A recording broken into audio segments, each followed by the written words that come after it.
mababawi mula sa mga nagsabwatan ang nakuha nilang pera ng taong bayan. Gayon din, pinigilan natin ang paglabas ng pera ng bayan na ipambayad pa dapat sa mga depektibo, peke o guni-guning mga proyekto at mapupunta lamang sa mga bulsa ng mga tiwalaing kontraktor at opisyal. Halos 25 bilyong piso ang halaga ng nabawi, frozen at napreserbang mga pera at ari-arian ng mga akusado. Ang mahigit 800 milyong piso dito ay agad nating nabalik sa Treasury. Lahat ng mababawi mula sa mga sangkot na tiwali ay agad ibabalik sa kaban ng bayan.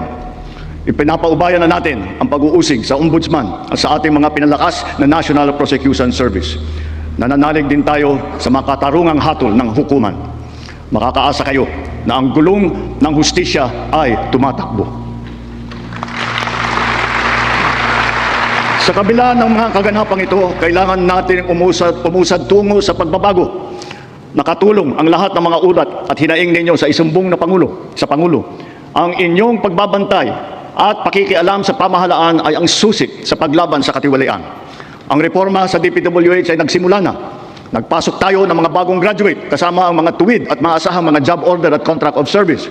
Bukod sa mga flood control project, lahat ng mga proyekto ay sinuri at tiniyak na talagang kinakailangan at maayos mula sa plano, presyo hanggang pagpapatupad. Para walang overpricing, sinigurado natin na ang mga materyales ay ayon sa presyo sa merkado. Bantay sarado ang bawat proyekto at ang nakalaang pondo sa Transparency Portal, Integrity Chain at katuwang na ang mga civil society organization. Mula nung tumama sa ating bansa ang epekto ng giyera sa gitnang silangan, nagdeklara tayo agad ng State of National Energy Emergency. Iisa ang ating misyon, uplift ang iahon ng ating nahihirapang mga mamamayan. Ang lahat ng mga ahensya ay inatasang magtipid at pagtuunan mabuti ang mga programa na mas mahalaga sa pagtugon sa mga epekto ng krisis.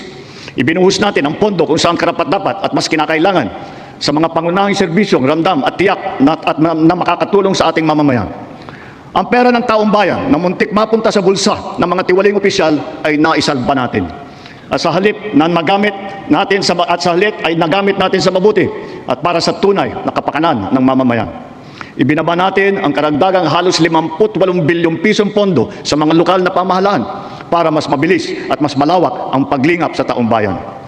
Mataas ang tiwala at kumpiyansa natin sa mga lokal na pamahalaan. Ito ay paghahanda na rin para sa mas marami at mas malawak na serbisyo para sa kanilang mga nasasakupan. Nagsimula tayo doon sa mga direktang naapektuhan ng kaguluhan. Ang pagsaklolo sa ating mga kababayang OFW na naipit sa digmaan. Mahalagang misyon ito ng pamahalaan. Gayong lagpas 2.2 milyong Pilipino ay naghahanap buhay sa Middle East. Simula nung naputok ang gera, mahigit 12,000 kababayan natin ang ating naiuwi sa bansa na ligtas. Mahigit 140,000 OFW naman ang ating nabigyan ng sari-saring tulong sa gitna ng kaguluhan sa Middle East, tulad ng pagkain, tulong pinansyal, pagpapagamot at masisilungan. Pag-uwi sa Pilipinas, sila ay ating tinulungan upang makapagsimula muli sa pagpahanap buhay sa pamamagitan ng Action Fund at OWA Kabuhayan Program. Ang iba naman ay nilapit natin sa peso o kaya sinama natin sa bayanihan para sa balikbayang manggagawa job fair. Samantalang ang iba ay tinulungan natin makapaghanap buhay muli sa ibang bansa. Bukod sa kanila, ang mga magbabalik natin mga gurong OFW ay papasok na sa mga public school natin kung saan sila ay higit na kinakailangan. Dahil dito sa Pilipinas, sila ang ma'am at saka ang sir. Patuloy ang ating ugnayan sa iba't ibang bansa at ang suporta natin sa mga OFW para sa kanilang kaligtasan. Lalo na at may mga kababayan tayong nasawi o hanggang ngayon ay nawawala sa Middle East. Pangalawa, bunga ng ating magandang ugnayan sa iba't ibang bansa. Natiyak nating sapat ang supply ng langis para sa ating pangangailangan.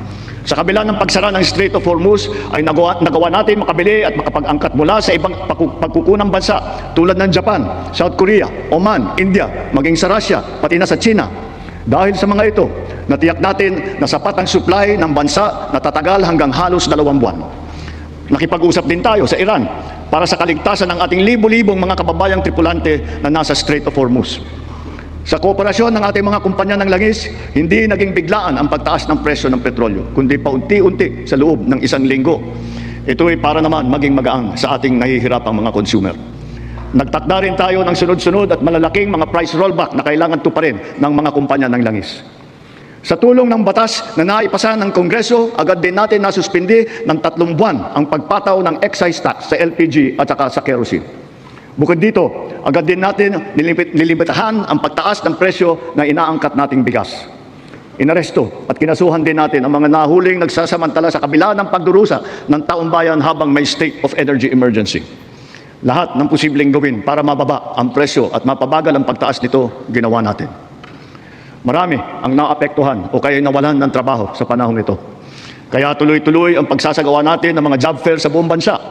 Nitong Mayo 1, araw ng paggawa at kasagsagan ng mataas na presyo ng krudo, nagsagawa tayo ng halos 100 job fair, kung saan halos 300,000 trabaho ay pinagbigay alam natin sa publiko. Sa isang araw ng job fair na ito, lagpas 6,000 Pilipino ang hired on the spot. Dito rin natin ipinamahagi ang mga sweldo para sa mahigit 100,000 benepisyaryo at nagtatrabaho sa ilalim ng dilip at tupad ng DOLE.